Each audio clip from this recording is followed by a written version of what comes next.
नमस्कार, जय हिंद दोस्तों। मैं अक्षय मुदगल स्वागत करता हूं आपका आपके चैनल अरुणोदय क्लासेस पर।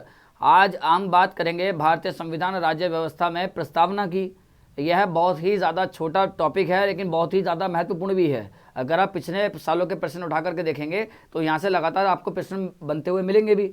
अच्छा, कुछ क्वेश्चन इसमें ऐसे हैं जहाँ पर बच्चों की पकड़ नहीं हो पाती। ठीक है, अब प्रस्तावना के बारे में तो बच्चा यही जानता है कि ठीक है कि कब लागू हुआ, प्लस प्रस्तावना की शुरुआत कहाँ से हुई और प्रस्तावना में कौन सा संशोधन हुआ। इससे ज़्यादा बच्चा नहीं जानता है, वो इच्छा भी नहीं रखता है। तो उसकी इच्छा को मैं इस वीडियो में जगा दूंगा, और जगा तो दूंगा ही, लेकिन साथ ही साथ उसको कंटेंट भी ऐसा दे जाऊंगा कि उसके बाद वो प्रस्तावना में आज की क्लास में प्रस्तावना में जो वो पहले जानता था उसमें बहुत सारी चीज़ें उसको नहीं पता लगेंगी, बिल्कुल नहीं, न्यू।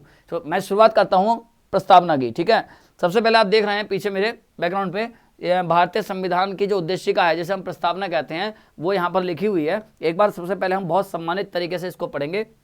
ठीक है, मैं इसको पढ़ता हूँ और आप भी इसको देख ही रहे होंगे वीडियो में कि ये हमारी प्रस्तावना है। ठीक है, फिर इसके बारे में हम पढ़ना शुरू करेंगे। पहले इसको एक बार पढ़ते हैं, क्योंकि इसी से हमें क्वेश्चंस बनाने हैं, अभी बहुत सारे क्वेश्चंस यहीं से क्लियर करने हैं कि हम भारत के लोग, है ना, हम भारत के लोग। तो कई बार तो दोस्तों यही क्वेश्चन पूछा है कि शुरुआत किससे होती है, कि हम भारत के लोग से शुरुआत होती है। तो हम भारत के लोग भारत को एक संपूर्ण प्रभुत्व संपन्न, हम भारत के लोग भारत को एक संपूर्ण प्रभुत्व संपन्न, एक तो ये शब्द आपको पढ़ाया जाएगा। ठीक है, समाजवादी, पंथ निरपेक्ष, लोकतंत्रात्मक गणराज्य बनाने के लिए तथा उसके समस्त नागरिकों को सामाजिक, आर्थिक, राजनीतिक न्याय और विचार, अभिव्यक्ति, विश्वास, धर्म और उपासना की स्वतंत्रता, प्रतिष्ठा और अवसर की समानता प्राप्त कराने के लिए तथा उन सब में व्यक्ति की गरिमा और राष्ट्र की एकता और अखंडता सुनिश्चित करने वाली बंधुता बढ़ाने के लिए दृढ़ संकल्प होकर अपनी इस संविधान सभा में आज 26 नवंबर 1949 को हम इसको अंगीकृत, अधिनियमित और आत्मार्पित करते हैं। तो ये जो आपने देखा, मैंने यहाँ जो अंडरलाइन करा है, इनके अर्थ भी कई बार परीक्षाओं में पूछे गए हैं, तो इनके अर्थ भी हम क्लियर कर लेंगे और प्रस्तावना को हम बहुत अच्छे से पढ़ लेंगे। अगर मैं आपसे बात करूं दोस्तों प्रस्तावना की, तो आप एक चीज़ में ध्यान रखना, प्रस्तावना की अगर मैं आपसे बात करूं तो प्रस्तावना में एक चीज़ आप दोस्तों बहुत अच्छी मैं आपको आज बताता हूं, क्योंकि आप मेरे 3-4 वीडियोस देख चुके हैं, तो आप उससे यह तो समझ गए होंगे कि सर का पढ़ाने का अंदाज बिल्कुल ही नया है। ठीक है, आज हमारा विषय है प्रस्तावना, भारतीय संविधान की प्रस्तावना। अब हम इस प्रस्तावना में सबसे पहले हम यह देखेंगे कि हमको क्या क्या पढ़ना है। मैंने आपको कई बार बता चुका हूं कि जब भी आप जीएस पढ़ें, आप इस तरीके से पढ़ें, बिल्कुल आप जीएस में कुछ कर ही जाएंगे। क्या कि प्रस्तावना में हमें क्या क्या पढ़ना है। तो सबसे पहले तो हमें पढ़ना है प्रस्तावना का अर्थ क्या है ना। सबसे पहले तो प्रस्तावना क्या है यह पढ़ना है। दूसरी चीज हमें पढ़नी है इसका ऐतिहासिक, या इसका भारत के संबंध में क्या रहा है इतिहास, प्रस्तावना का इतिहास रहा है, कहाँ से आई है, जन्मी कैसे है, यह पढ़ना है। तो तीसरी बात हम जब पढ़ेंगे तो इसमें आपने देखा होगा प्रमुख इसके शब्द हैं, जैसे अभी मैंने अंडरलाइन करे थे, आपने देखा होगा इन शब्दों का अंत, मतलब जो अर्थ है, सॉरी, पंथ निरपेक्ष का अर्थ क्या है, लोकतंत्र क्या होता है, गणराज्य क्या होता है, बात समझ में, कितने प्रकार की स्वतंत्रताएं हैं, 5 प्रकार की स्वतंत्रताएं हैं, कितने प्रकार के न्याय 3 प्रकार के न्याय हैं। ठीक है, तो ये सब तो शब्दों के अर्थ जानने हैं, शब्दों के अर्थ जानने हैं। ठीक है, लोकतंत्र का क्या अर्थ होता है इन सब का। उसके बाद सबसे अच्छी बात यह है, क्या यह संविधान का अभिन्न अंग है या नहीं है।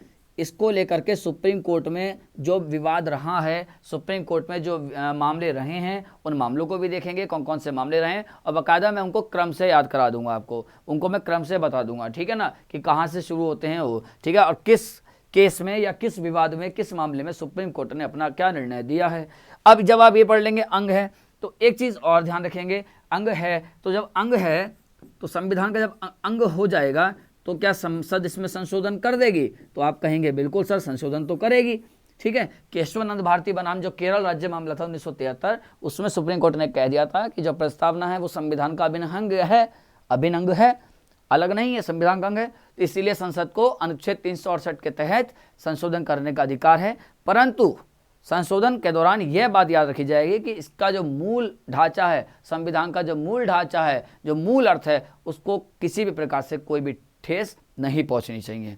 ठीक है, और लास्ट में इसमें हमें पढ़ना है। अब आप देखो, आप तो कहते हो सर प्रस्तावना तो प्रस्तावना ही है, बच्चा प्रस्तावना में कुछ समझता ही नहीं है। अब आप देखो जरा क्या है, इतिहास कैसा रहा है, इतिहास प्लस शब्दों के अर्थ हैं इसमें जो काम किए हैं, अंग है या नहीं है, ये क्वेश्चन मार्क लगाया, संशोधन, और लास्ट में जो सबसे ज़्यादा इंपॉर्टेंट है वो है मेरे दोस्तों, इस पर कथन है, कुछ कथन, इस पर कुछ लोगों ने कथन दिए हैं, तो वो कथन भी बहुत ही ज़्यादा काम के हैं। बात समझ आ रही, जैसे आपने नाम सुना होगा कन्हैया मणिकलाल मुंशी का, उन्होंने प्रस्तावना को जन्म कुंडली कहा है, जन्म कुंडली। जन्म कुंडली समझते हो, आपकी जन्म कुंडली के आधार पर एक पंडित जी आपको बता देते हैं संभावना कि आप क्या करेंगे, आपका जीवन कैसा रहेगा। तो कह रहा क्या प्रस्तावना को जन्म कुंडली किसने कहा है, ऐसे पूछ लेता है, तो आपको बहुत सारी चीज़ें आपको यहाँ पता लगेगी। ठीक है, तो कथन देख लेंगे, 6 से 7 लोगों के कथन है, वो मैं इकट्ठे कर करके आपके लिए लेकर के आया हूँ। तो अब हम शुरुआत करते हैं, एक बार आपने इसको पढ़ लिया है, इसका स्क्रीनशॉट आप ले लीजिएगा। चलिए हम शुरुआत करते हैं क्लास की।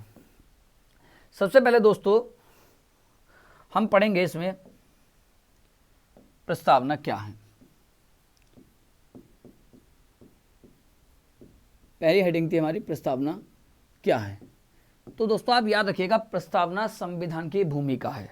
संविधान की क्या है, भूमिका है।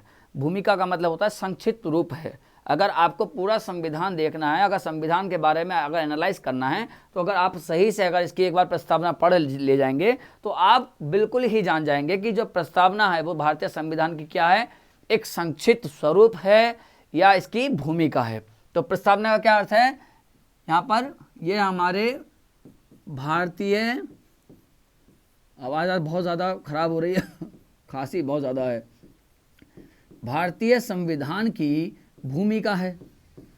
भारतीय संविधान की क्या है ये, तो प्रस्तावना हमारे भारतीय संविधान की भूमिका बोल दो, या फिर आप दोस्तों इसको कह सकते हो संक्षिप्त रूप है।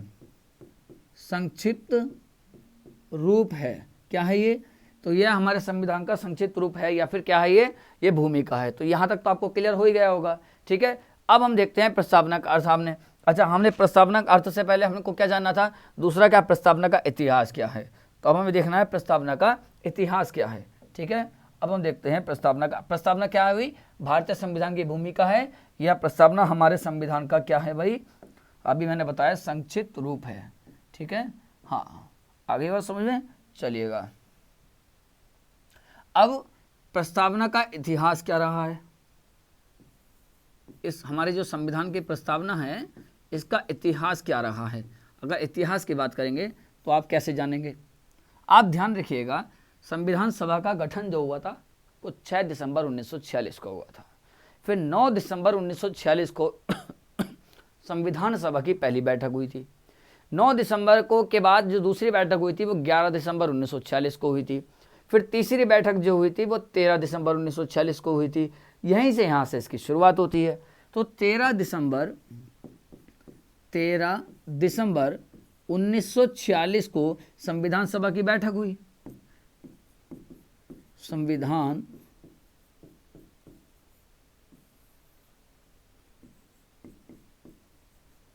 13 दिसंबर 1946 को क्या हुआ मेरे दोस्तों, संविधान सभा की बैठक हुई। तो इस बैठक में क्या हुआ, पंडित जवाहरलाल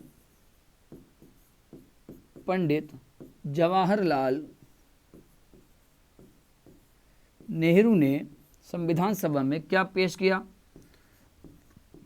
उद्देश्य, किसका उद्देश्य, संविधान का बनाने का उद्देश्य। ठीक है, उद्देश्य प्रस्ताव, जो हमारा संविधान है वो कैसा होगा, इसे हम कह सकते हैं उद्देश्य प्रस्ताव। ठीक है, तो पंडित जवाहरलाल नेहरू ने 13 दिसंबर 1946 को संविधान सभा की बैठक में उद्देश्य प्रस्ताव पेश किया। यहाँ तो पेश हो गया। अब एक क्वेश्चन और बन जाता है कि पास कब हुआ। तो ये दोस्तों जो पास हुआ था, यह पास हुआ था 22 जनवरी 1947 को, ये पास हो गया। तो 22 जनवरी 1947 को हमारा यह जो प्रस्ताव है, उद्देश्य प्रस्ताव, ये पास हो गया, संविधान सभा ने इसको पास कर दिया। अब एक चीज़ और है, क्या यह लागू कब हुआ, जो हमारी प्रस्तावना है, यह लागू हुई 26 जनवरी 1950 से। कब से लागू हुई? 26 जनवरी 1950 से। तो मैंने आपको दोस्तों तीनों चीज़ें बता दी कि जो हमारा उद्देश्य प्रस्ताव है 13 दिसंबर 1946 को पंडित जवाहरलाल नेहरू के द्वारा पेश हुआ, फिर उसके बाद 22 जनवरी 1947 को संविधान सभा ने इसको पास कर दिया और 26 जनवरी 1950 को ये लागू हो गया। अब देखिएगा आप, मैं बार बार आपको रिमाइंड कराऊंगा, इतिहास पढ़ लिया। प्रस्तावना क्या है भाई? संविधान का भूमिका है, भारतीय संविधान का एक संक्षिप्त रूप है।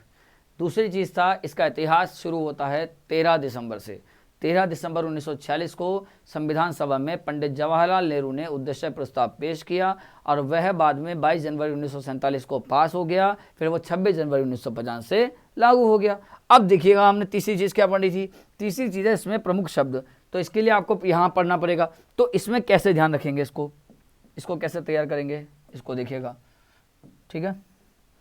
अगर हम प्रस्तावना की बात करें, अगर हम अपने संविधान में प्रस्तावना की बात करें,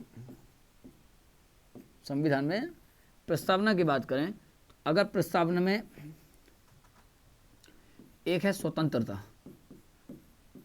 मैंने इसीलिए आपको पहले फोटो दिखा दिया, स्वतंत्रता। तो हमारे संविधान में कितने प्रकार, प्रस्तावना में कितने प्रकार की स्वतंत्रताएं दी हुई हैं? संविधान की प्रस्तावना में 5 प्रकार की स्वतंत्रताएं हैं। कई बार पूछा गया है ये क्वेश्चन, कितने प्रकार की संविधान की प्रस्तावना में स्वतंत्रता का जिक्र है?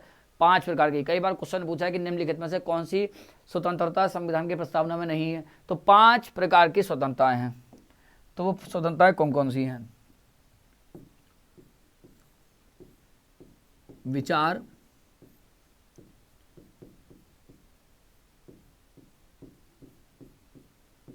अभिव्यक्ति, विश्वास, धर्म,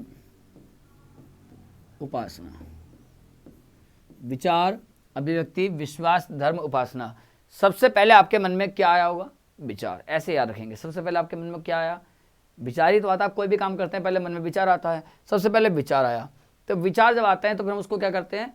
एक्सप्रेस करते हैं, ठीक है। तो उसको हमने क्या करा? अभिव्यक्त करा। अभिव्यक्त का मतलब होता है अपनी चीज़ को, जो मन के विचार हैं उनको रखना। तो फिर हमने क्या करा? याद करने का तरीका है ये। विचार आया होगा, फिर हमने उसको अभिव्यक्त करा। अभिव्यक्त करा तो वो जो विचार था वो किससे संबंधित था? हमारा धर्म से संबंधित था। हम जिस भी धर्म से आते हैं, सभी लोग अलग अलग धर्म से आते हैं, तो हमारे मन में पहले एक विचार आया। विचार किसके प्रति आया? हमारे धर्म के प्रति आया। और वो जो धर्म था हमारा, उसके जब प्रति हमने विचार आया तो हमने उसको क्या करा?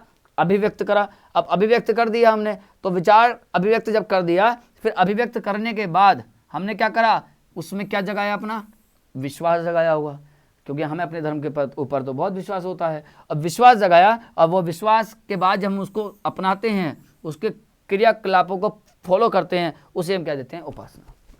तो पहले विचार धर्म के प्रति, अभिव्यक्त करा, फिर क्या करा? आपको विश्वास पैदा हुआ, फिर आपने क्या करा? उसके उपासना करी। यही हो गया बस। तो विचार, अभिव्यक्ति, विश्वास, धर्म, उपासना, ये प्रकार की हैं 5 प्रकार की स्वतंत्रताएं। अगर पूछा जाए न्याय, संविधान में प्रस्तावना में कितने प्रकार का न्याय है? ये बहुत ही ज़्यादा महत्वपूर्ण है। तो संविधान में न्याय कितने प्रकार का है? 2। प्रस्तावना में कितने प्रकार का न्याय है? 3 प्रकार का। माफ़ कीजिएगा, मैं 2 बोल बैठा, इसको 3 है, कोई बात नहीं।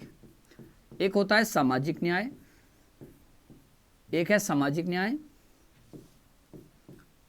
और एक होता है दोस्तों राजनैतिक न्याय, और तीसरा होता है आर्थिक न्याय। तो कितने प्रकार का न्याय? सामाजिक, राजनीतिक और आर्थिक, ठीक है।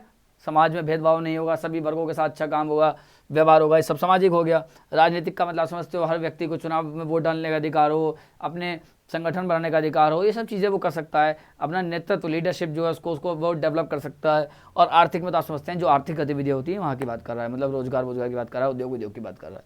3 प्रकार की स्वतंत्रताएं और समानताएं हो गई, और 5 प्रकार की स्वतंत्रताएं हो गई, और 2 प्रकार की समताएं हो गई। अब 2 प्रकार की समताएं और देख लीजिए। समता, ठीक है। समता है 2 प्रकार की, 2। कौन कौन सी? एक तो प्रतिष्ठा, ठीक है, प्रतिष्ठा और अवसर की समानता, ठीक है। प्रतिष्ठा और अवसर की समानता, ये आपके सामने बोर्ड पर लिखा हुआ है सब, प्रस्तावना में स्वतंत्रता कितनी है? 5 प्रकार की है। विचार, अभिव्यक्ति, विश्वास, धर्म और उपासना। 3 प्रकार के न्याय हैं, सामाजिक, आर्थिक और राजनीतिक। 2 प्रकार की समानताएं हैं, प्रतिष्ठा और अवसर की। ये तो मोटा मोटा है जो पूछता है। कई बार क्वेश्चन पूछा है कि निम्न में से कौन सा न्याय नहीं है, देता वहाँ पे धार्मिक न्याय की बात कभी नहीं करता है। सामाजिक न्याय, आर्थिक न्याय और राजनीतिक न्याय, यही 3 शब्द उल्लेख हैं उसमें। आगे बात समझने चलिएगा। अब हम बात करते हैं अगली चीज़ पे। अब इसमें जैसे हमारे शब्द थे तो कुछ शब्द हैं उनको हम देख लेते हैं। एक शब्द है हमारा पहला वाला जो शब्द है उसको हम देखते हैं। पहला वाला शब्द है हमारा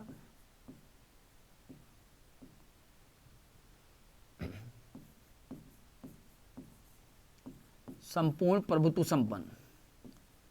क्या है ये? संपूर्ण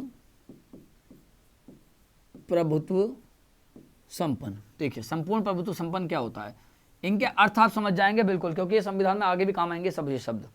संपूर्ण प्रभुत्व संपन्न संपूर्ण प्रभुत्व संपन्न का मतलब मैंने आपको पिछली क्लास में ही बताया था पॉलिटी की, कुछ नहीं है। आप ऐसे जितना प्रैक्टिकल लाइफ से इसको सब्जेक्ट को जोड़ेंगे ना, आप जितना जल्दी जोड़ेंगे और जितनी जल्दी सीख जाएंगे। अब जोड़ना सीखें।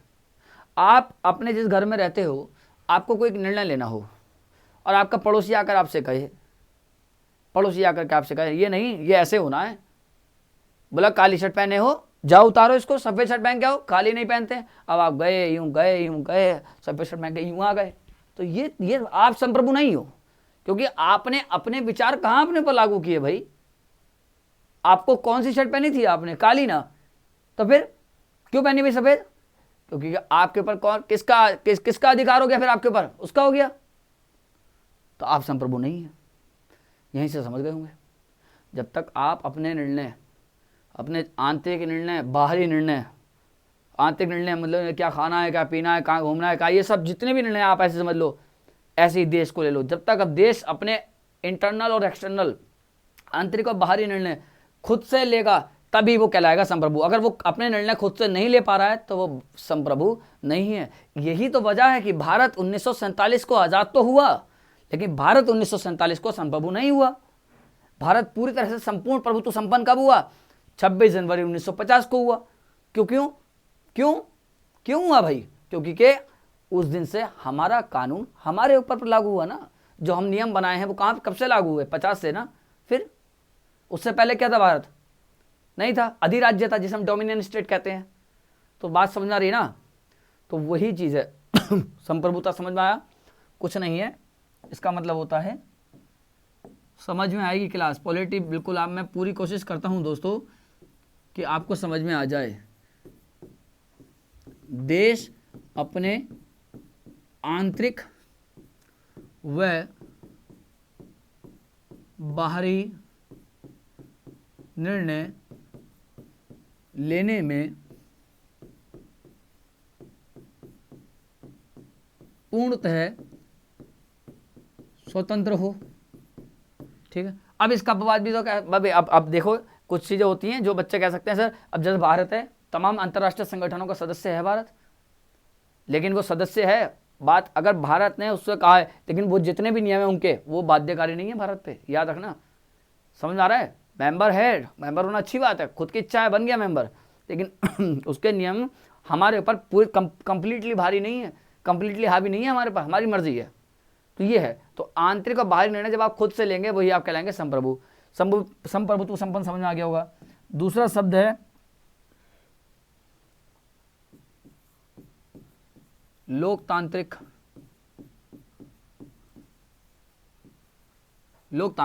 जिसे हम डेमोक्रेटिक सिस्टम भी कहते हैं। लोकतांत्रिक, इसको कैसे समझेंगे भाई लोकतंत्र का? इसमें मैंने आपको बताया, तोड़ दो शब्द को। इसमें एक शब्द छिपा हुआ दिख रहा है मुझे और आपको, क्या लिखा है? लोकतंत्र लिखा है।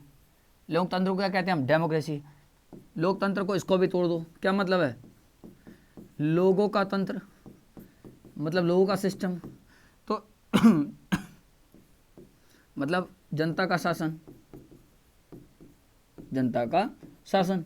तो भारत कैसा है? एक लोकतांत्रिक देश है। भारत में कैसा लोकतंत्र है? प्रतिनिधि वाला लोकतंत्र है। कैसा लोकतंत्र है? प्रतिनिधित्व लोकतंत्र प्रणाली है। कैसे भाई? आप जहाँ से भी आते होंगे, आपके शहर का कोई ना कोई तो विधायक होगा ही, आपका कोई ना कोई तो संसदीय क्षेत्र होगा ही, चुनाव होते हैं ना। मान लीजिए आप जिस क्षेत्र से आते हैं, आपने आपके अपने विधायक को चुना और अपने राज्य में भेज दिया विधानसभा में, तो ऐसे ही सभी क्षेत्रों से विधानसभा के सदस्य बन गए, फिर वो आकर के आपके लिए काम कर रहे हैं। तो आप सीधे नहीं कर रहे हैं, आपने अपनी जगह किसको भेजा है, अपने प्रतिनिधि को भेजा है। तो भारत में कैसी लोकतांत्रिक प्रणाली है, प्रतिनिधित्व लोकतांत्रिक प्रणाली है। ये भी क्लियर हो गया होगा आपको। कुछ देश ऐसे हैं, लोकतंत्र भी दो तरीके का होता है, एक होता है प्रत्यक्ष, एक अप्रत्यक्ष होता है। मैं आपको बता दे रहा हूँ इसके बारे में थोड़ा सा,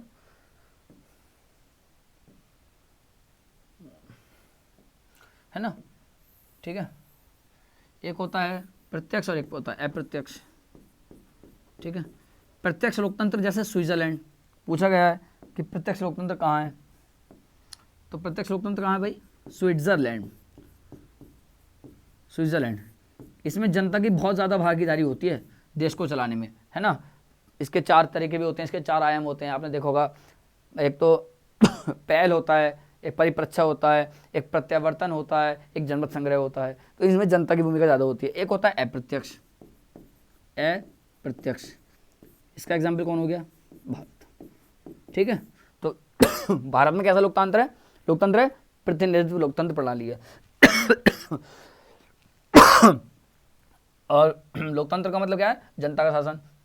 प्रत्यक्ष लोकतंत्र कहाँ है, स्विट्जरलैंड में, वहाँ जनता की भूमिका ज़्यादा हो जाती है, और प्रत्यक्ष भारत में। चलिए, लोकतंत्र भी क्लियर हो गया। तो संप्रभुत्व संपन्न हो गया, लोकतंत्र हो गया, है ना। एक शब्द है गणराज्य। एक शब्द क्या है, गणराज्य। इसका अर्थ क्या होता है भाई, इसको भी समझ लो। गणराज्य का अर्थ ये होता है कि जब आपके राष्ट्र का प्रमुख, जब राष्ट्र का प्रमुख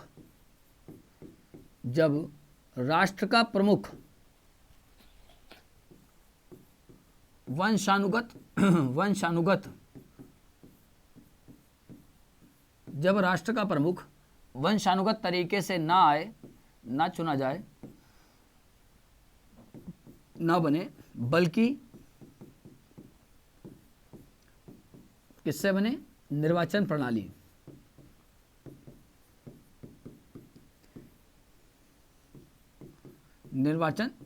मतलब चुनाव होने इसके लिए, वही क्या कहलाता है, गणराज्य। आगे बात समझ में, वही क्या कहलाता है, गणराज्य। आगे बात समझ में, वह गणराज्य है, ठीक है। ठीक है ना। जैसे ब्रिटेन एक गणतांत्रिक राष्ट्र नहीं है, भारत है, क्योंकि भारत का जो प्रमुख है कौन है, वो राष्ट्रपति, तो उनके लिए क्या होते हैं, चुनाव होते हैं। तो गणतंत्र भी समझ में आ गया होगा आपको। अब है एक शब्द और है, समाजवाद। ये शुरू में नहीं था, बाद में जो जोड़ा गया ये समाजवाद। ये प्रमुख शब्द ही पूछे जाते हैं, समाजवाद क्या होता है, ठीक है। तो भारत में कैसा समाजवाद है, भारत में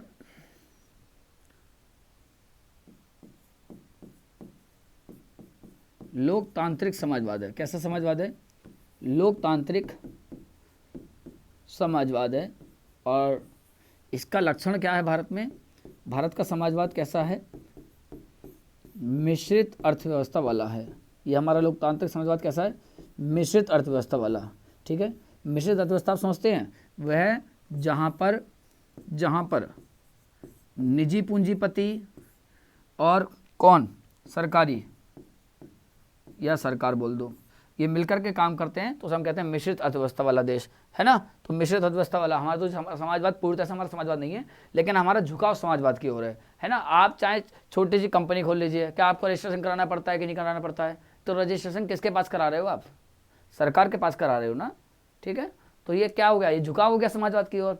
आपने देखा होगा रिलायंस के पेट्रोल पंप भी काम कर रहे हैं भारत में, और पेट्रोल पंप तो आपके इंडियन ऑयल्स के भी देखे होंगे। बात समझ में आ रही है आपको। तो ये सब चीज़ें हैं, तो ये ध्यान रखना, समाजवाद है हमारा लोकतांत्रिक समाजवाद है। इसका गुण क्या है, मिश्रित अर्थव्यवस्था, जहाँ पे निजी और सरकार दोनों मिलकर के काम करते हैं। चलिएगा, जैसा आपने देखा होगा एयरटेल है, एयरटेल का सिम आता है, और BSNL का भी आता है। तो BSNL किसका है, भारत संचार निगम लिमिटेड, भारत सरकार का है। वही काम जो BSNL कर रहा है, वही काम तो एयरटेल का सिम भी कर रहा है।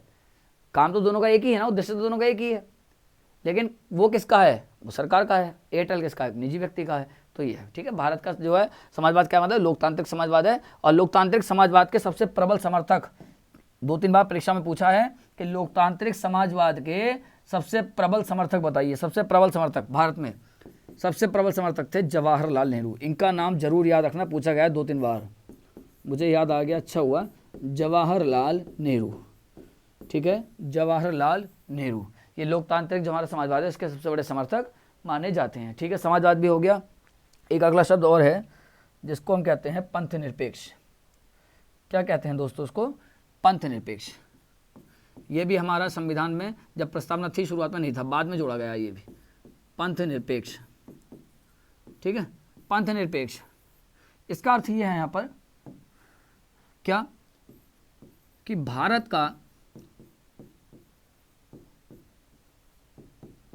अपना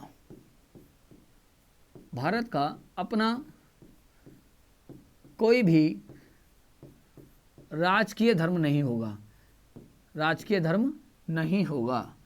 भारत का अपना कोई भी राजकीय धर्म नहीं होगा। भारत मतलब किसी भी धर्म का समर्थन नहीं करेगा। इसका मतलब क्या हुआ कि जो भारत है, ठीक है, वो स्पेशली किसी एक विशेष किसी विशेष धर्म का समर्थन नहीं करता। ठीक है, ऐसे जल्दी समझ आएगा, किसी विशेष धर्म का समर्थन नहीं करता। जैसे आपने देखा होगा ना, मैंने कल आपको जब पढ़ा रहा था, प्रैक्टिस करा था, मैंने आपको भूटान बताया था।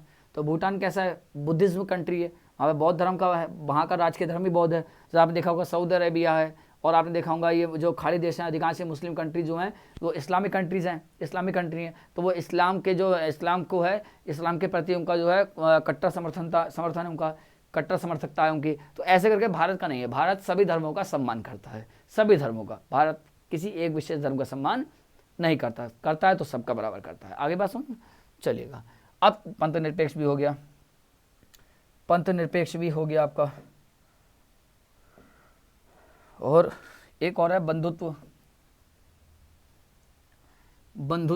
एक बार चलिए, बंधुत्व, अभी मैं दोबारा खोलूंगा इसको, प्रस्तावना को, है ना। बंधुत्व में एक शब्द छिपा है बंधु, और बंधु कहते हैं भाई को, जिसको हम भाई मानते हैं उसको हम कह देते हैं प्यार से भाईचारा हुआ है। तो इसका मतलब क्या है कि भारत में जो लोग रह रहे हैं उनके मध्य किसको बढ़ावा देना है? भाईचारे की भावना को विकास करना है, भाईचारे की। आपको इसका एग्जाम्पल मिल जाएगा संविधान के भाग 4 में, जहाँ पर आपने देखा होगा अनुच्छेद 51 क, वहाँ पर आपने देखा होगा आपके मौलिक कर्तव्य हैं, 11 मौलिक कर्तव्य हैं आपके। उनमें से एक है भी ये भी कि हम अपने देश के भीतर जो है भाईचारे की भावना का विकास करेंगे। तो आगे बात समझ में, तो बंधुत्व का मतलब भी आपको समझ में गया, भाईचारे की भावना।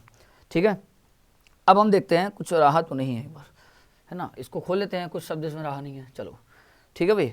अब देखो, समाजवादी का पता लग गया, भारत कैसा है? मिश्रित अर्थव्यवस्था वाला देश है, मतलब समाजवाद की ओर झुकाव है लेकिन है मिश्रित अर्थव्यवस्था वाला। पंथ निरपेक्ष आपको समझ में आ गया कि किसी एक धर्म का सम्मान नहीं, मतलब किसी एक धर्म को विशेष को धर्म को तवज्जो नहीं देनी, सभी धर्म बराबर हैं। लोकतंत्र का मतलब समझ आ गया, भारत अप्रत्यक्ष लोकतंत्र या प्रतिनिधित्व लोकतंत्र वाला है। ठीक है, जहाँ पर जनता सीधे भाग लेती है। बात समझ गए आप? तो भारत में तो आपने देखा होगा, तो भारत में जनता के जो है, जनता नहीं लेती सीधा भाग, जनता के प्रतिनिधि भाग लेते हैं। तो भारत में प्रतिनिधित्व लोकतंत्र प्रणाली है। गणराज्य आपको पता है जब आपके देश का प्रमुख चुना जाए। सामाजिक आर्थिक राजनीतिक न्याय, आपको पता ही है, समाज में बुराइयां उसे खत्म करना। आर्थिक न्याय मतलब सबको रोजगार मिलना चाहिए, उद्योग लगाए मिले। राजनीतिक न्याय का भी मतलब यही है कि जो राजनीति में है सब लोग बढ़ चढ़ कर हिस्सा लें। विचार, यार मैंने आपको स्वतंत्रता याद करा दी। विचार है ना, विचार आया किसके प्रति आया? आपके मन में धर्म के प्रति आया। फिर आपने क्या करा? उसको अभिव्यक्त करा। अभिव्यक्त करने से आपके ऊपर क्या बढ़ा? आपका उसके प्रति क्या बढ़ा? विश्वास। अब वही आपकी क्या कहलाई? उपासना। फिर दोबारा सुन लो, मन में आया विचार, किसके प्रति आया?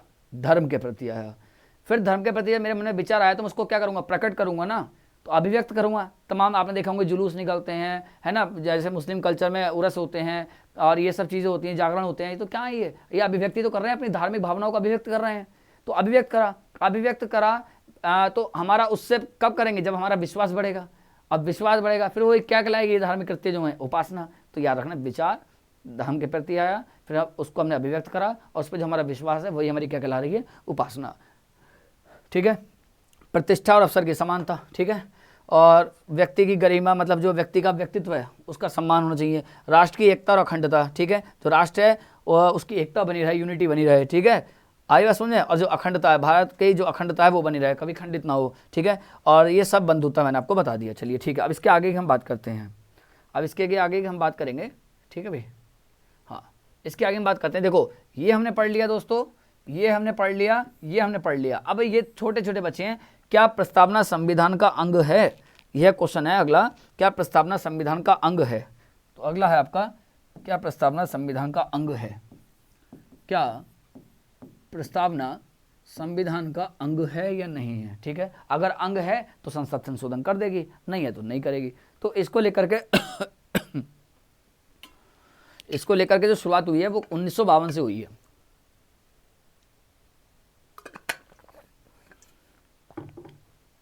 याद रखना इसकी शुरुआत कैसे हुई है। मैं कुछ केस लिखा रहा हूं आपको, एक केस पूछ लेता है कई बार कि प्रस्तावना से जुड़े हुए कौन सा विवाद है।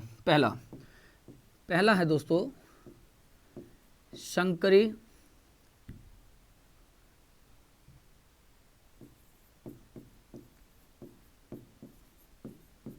प्रसाद बनाम बिहार। कब का केस है ये? 1952, 1952। दूसरा केस था 62। ये बच्चों को पता होता है ना। मेरी हर क्लास में आपको कुछ चीज़ें पक्का नहीं मिलेंगी। आप ये बात तो विश्वास के साथ कह सकते हैं बिल्कुल कि सर मुझे ये चीज़ नहीं पता थी, ये आपकी क्लास में पता लगी। तभी तो आप अच्छी पढ़ाई करेंगे, तभी तो आपकी बेहतर तैयारी होगी। बिहार, ठीक है। बेरुवाड़ी मामला, बेरुवाड़ी मामला ये कब का था भाई? 1960। फिर था सज्जन सिंह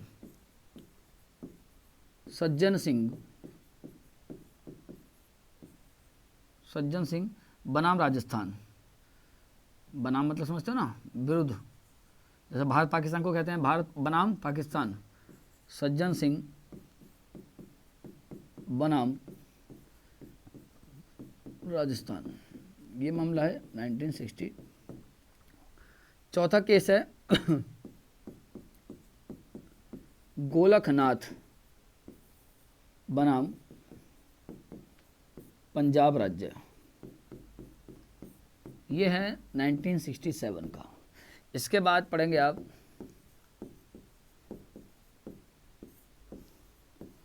केशवानंद भारती बनाम वर्सेस लिख देते हैं इसको, बनाम केरल राज्य, 1973। ये मामले हैं, ठीक है। इसके बाद आपको एक मामले और मिलेंगे 1995 का LIC मामला, ठीक है, ये भी मिलेगा आपको। तो ये मुख्य मुद्दे हैं जब जब प्रस्तावना के अंग को लेकर के सुप्रीम कोर्ट ने कोई ना कोई बयान दिया है, ठीक है, कोई ना कोई अपना निर्णायक फैसला सुनाया है। चलिए अब देखिएगा इसको कैसे। 1952 में जब ये केवल यहाँ पर क्या करना है भाई, यहाँ पर हमारा जो सुप्रीम कोर्ट है इसको एक ही निर्णय देना है। क्या निर्णय देना है? क्या अंग है या नहीं है?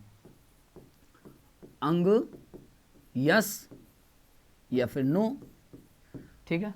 तो पहले जब केस गया शंकर प्रसाद बनाम बिहार का, तो सुप्रीम कोर्ट ने कहा क्या? नहीं है। सुप्रीम कोर्ट ने साफ साफ कह दिया कि यहाँ पर नहीं है। ये बेरुवाड़ी का मामला गया, सुप्रीम कोर्ट ने कहा यह इसका हिस्सा नहीं है। सज्जन सिंह का मामला गया, उसमें भी कहा सुप्रीम कोर्ट ने यह मामला नहीं है। जब गोलकनाथ बनाम पंजाब राज्य का मामला गया तो सुप्रीम कोर्ट ने कहा, यह तो नहीं कहा कि ये इसका अंग है या नहीं है, कहा क्या कि जो प्रस्तावना है वो शाश्वत है। शाश्वत का मतलब होता है जो हमेशा रहे। शाश्वत कहा प्रस्तावना को, और क्या कहा? अपरिवर्तनीय। अपरिवर्तनीय मतलब इसको बदला भी नहीं जा सकता। बात समझ आ गई? अब केशवानंद भारती बनाम जब केरल राज्य मामला पहुंचा 1973 में, तो वहां पर सुप्रीम कोर्ट ने कह दिया यस, यहां पर इसको हरी झंडी मिल गई, अंग है। यस, अंग है। और यहां भी LIC में भी माना हाँ। आगे बात समझ में? तो मैंने सारे केसेस आपको लिखवा दिए। आप एक बार बताइए कि सुप्रीम कोर्ट ने कब कहा कि प्रस्तावना संविधान का अभिन्न अंग है? केशवानंद भारती बनाम केरल राज्य मामला 1973 में कहा। तो जब कहा है तो फिर तो ऐसे समझ लो कि संसद तो ऐसे बैठी है जैसे आपने देखा होगा ना, जब रेस होती है, दौड़ होती है, सीटी बजने का इंतजार करते हैं या फायर होने का, एकदम जैसी सीटी बजती है सब ऐसे करके बैठे होते हैं ना, तुरंत दौड़ना शुरू कर देते हैं। तो संसद भी ऐसी ही बैठी थी, बिल्कुल तैयार बैठी थी, तैयार कि जैसे ही फैसला आएगा तुरंत हम दौड़ चलेंगे और तुरंत संशोधन कर देंगे। तभी तो संविधान की प्रस्तावना में केवल एक ही बार संशोधन हुआ है, 42वां संविधान संशोधन अधिनियम 1976। अच्छा बताओ 76 73 के बाद ही तो आया होगा, तुरंत कर दिया इन्होंने संशोधन। चलो ये भी क्लियर हो गया, इसका स्क्रीनशॉट ले लो भाई, जल्द अच्छे से नोट्स बनाओ इनके। अब हम देखते हैं प्रस्तावना में, बिल्कुल क्रम से चल रहा हूं मैं। अब प्रस्तावना में क्या हो जाएगा भाई, अब प्रस्तावना में क्या होगा, संशोधन। कितनी बार हुआ है अभी तक संशोधन, केवल एक बार हुआ है। कब हुआ है, 42वां संविधान संशोधन 1976। कब हुआ है भाई, 42वां संविधान संशोधन अधिनियम 1976। उस समय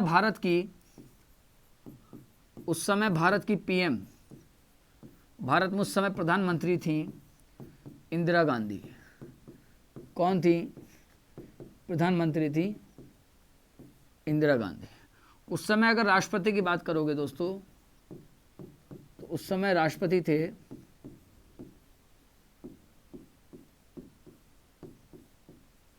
फखरुद्दीन अली अहमद। कौन थे भाई, फखरुद्दीन अली अहमद। ये यहां पर क्या थे भाई, ये राष्ट्रपति थे इस समय, ठीक है। अब जब संशोधन हो गया, अब यहां पर हम देखेंगे संशोधन। तो जो संशोधन हुआ तो संविधान के प्रस्तावना में 3 नए शब्द जोड़े गए। क्या हुआ,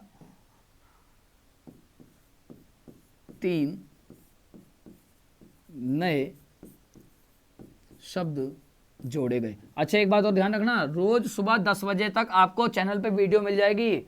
मैं प्रैक्टिस करा रहा हूँ और ये प्रैक्टिस सभी जगह काम आएगी। एएचसी में भी, इलाहाबाद हाईकोर्ट में भी काम आएगी, यूपीपीसीएल के भी प्रैक्टिस हो रही है। उसमें सब क्वेश्चन बिल्कुल जीएस के, तो और जीएस में तो आपको पता है कि कुछ भी है बिल्कुल। हाँ, जो सिलेबस है ना, उस सिलेबस के तमाम क्वेश्चन मैं उठाकर ले आ रहा हूँ, 25-30 क्वेश्चन। समय बहुत लग रहा है 25, और मैं कोशिश करूँगा कि अभी कुछ समय बाद जैसे ही पेपर पास आने लगेगा तो कुछ मैराथन लेनी शुरू करूँगा, जिसमें 100 क्वेश्चन 2-3 घंटे तक लगातार आपको पढ़ाया जाएगा। बिल्कुल जब मैं लाइव आना शुरू हो जाऊँगा, आप टेंशन मतलब उसके लिए रोज 10 बजे, याद रहे रोज 10 बजे। जैसे शाम को सीरियल होता है ना कि कुमकुम भाग्य कब आएगा, है ये रिश्ता क्या कहलाता है कब आएगा, ये क्या है, ये भाभी ये क्या है, ये क्या है, ये जो सीरियल चल रहा है ना माताओं बहनों के, ये सब जो कब आ रहे हैं, कब आ रहे हैं, कब आ रहे हैं, ऐसे ही याद रखना। सुबह ही 10 बजे, 9:59 में तुम ऐसे होना चाहिए, जल्दी कब आएगा, जल्दी, ये उतावलापन होना चाहिए बिल्कुल 10 बजे सभी। बिल्कुल आज सुबह डल गई ये वीडियो, अब फिर कल को मिलेगी आपको प्रैक्टिस की। 3 नए शब्द जोड़े थे संविधान के प्रस्तावना में। पहला शब्द ये मैं बता चुका हूं, इसका अर्थ क्या है आपको, बिल्कुल समय को बिल्कुल खराब नहीं करेंगे, बहुत कीमती समय है। दूसरा, इसका भी अर्थ बता चुका हूं, बस यहां पर एक चीज चाहो तो लिख लो, पंथ निरपेक्ष को हम धर्म निरपेक्षता भी कहते हैं, धर्म निरपेक्षता भी कहते हैं। और तीसरा जो शब्द है दोस्तों, तीसरा जो शब्द है वो है अखंडता। एकता तो था ही, अखंडता और जोड़ लिया। ये 3 शब्द जोड़े गए थे। क्लियर हो गया भाई, संशोधन भी हो गया। अब हम देखते हैं बस लास्ट बचा है कि कौन कौन से कथन किसके हैं। ये लास्ट बचा है किसके कथन है, ये भी याद करा दूंगा आपको, बिल्कुल टेंशन मत लो।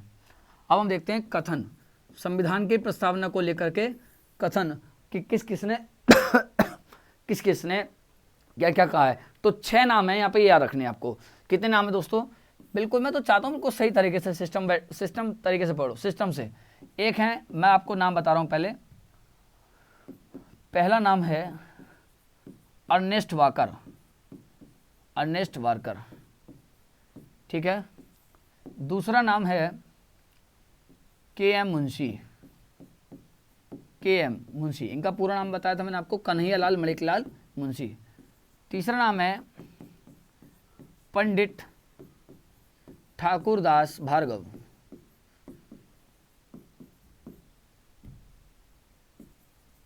पंडित ठाकुरदास भार्गव, 6 है ना। चौथा नाम है एम हिदायतुल्लाह,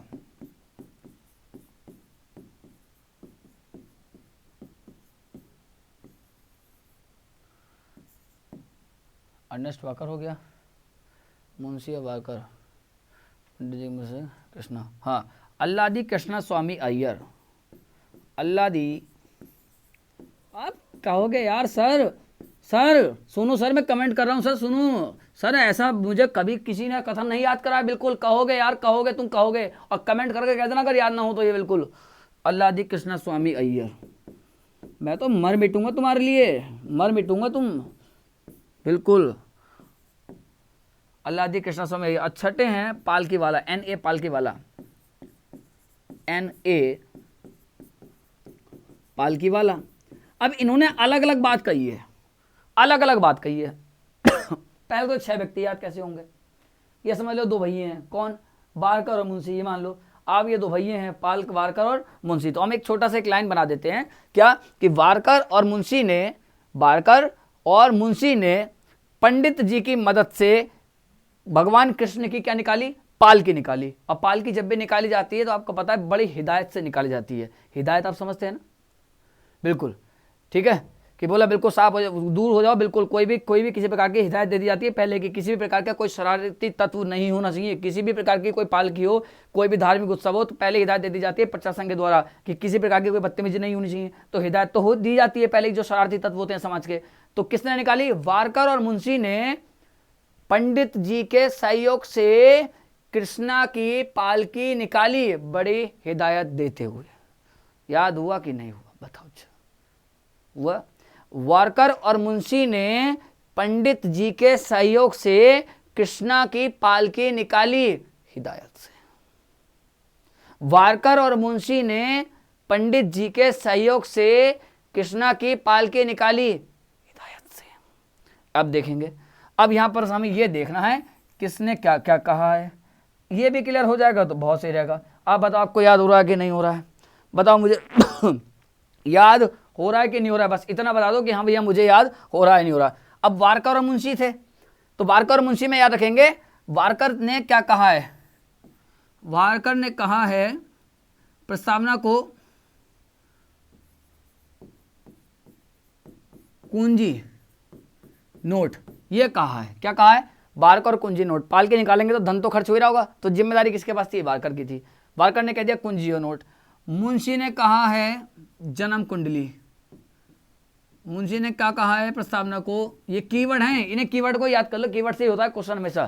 क्या कहा है, जन्म कुंडली। अब वैसे तो जन्म कुंडली देखने का काम पंडित जी का था ना, लेकिन पंडित जी तो व्यस्त हो गए। अब पंडित जी बताओ कहाँ व्यस्त हुए होंगे, पंडित जी कहाँ व्यस्त हुए हैं बताओ, पंडित जी तो कहाँ व्यस्त है, पंडित जी तो व्यस्त है मंदिर में, क्योंकि पालकी निकल रही है, वो भगवान कृष्ण के जो मूर्ति है उसके पास बैठे हुए हैं। तो आप इन सब चीजों को याद रखेंगे, ठीक है ना।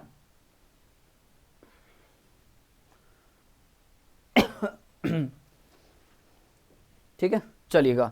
अब अगला है M हिदायतुल्लाह। इन्होंने कहा है कि जो एक मिनट, भार्गव तो रह गए ना पंडित, हाँ ये भार्गव रह गए हैं दोस्त, कोई बात नहीं। इन्होंने कहा है प्रस्तावना को सम्मानित भाग, क्या कहा है, इन्होंने प्रस्तावना को कहा है संविधान का सम्मानित भाग। क्या कहा है, संविधान का सम्मानित भाग, सबसे ज्यादा सम्मानित भाग कहा है, सबसे बड़ा समय। अब जो M हिदायतुल्लाह इन्होंने कहा है प्रस्तावना को कि जो हमारे संविधान की प्रस्तावना है वो USA के घोषणा के समान है। सॉरी, घोषणा क्या है, स्वतंत्र घोषणा। तो USA की स्वतंत्रता घोषणा के समान है।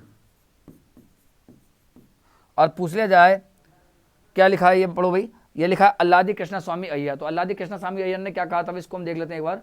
अल्लादी कृष्णा स्वामी अय्यर ने कहा है क्या, सपने में कौन आते हैं, भगवान जी आते हैं ना, तो याद रखेंगे इसको, कोई बात नहीं, इसको याद रखेंगे। तो इन्होंने कहा है